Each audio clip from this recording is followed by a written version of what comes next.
un bonjour du printemps du Québec pour évoquer très rapidement deux livres récemment parus.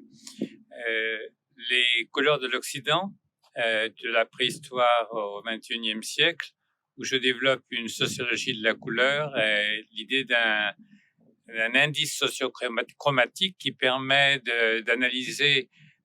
la structuration ou la déstructuration des sociétés comme des systèmes de couleurs qui sont souvent concomitantes ou avec des décalages qu'on explique très bien. Un exemple, le bas empire romain, sous la tension de la mythologie classique romaine, de l'émergence du mythe de Mitra, du développement du christianisme depuis la conversion de Constantin, qui correspond à une période de déstructuration chromatique, du système chromatique, mais aussi des structures de la société, au point qu'on a pu parler d'une décadence. Et inversement, avec le capitalisme, la création d'un langage social intégrateur, signalétique, marchand, pour l'imagerie scientifique, qui nous annonce peut-être le contrôle des individus renforcé,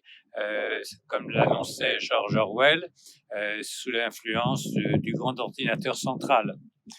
L'autre livre, c'est l'âge hyperhumaniste pour une éthique planétaire, qui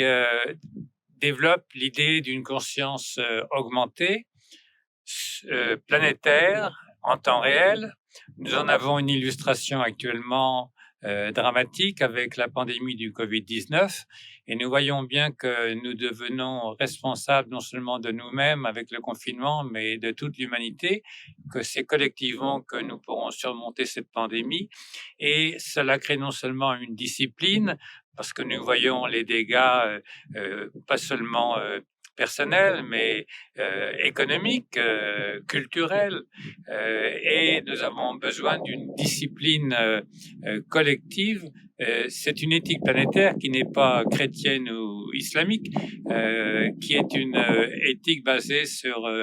une conscience de solidarité humaine, un respect des droits humains fondamentaux. Voilà.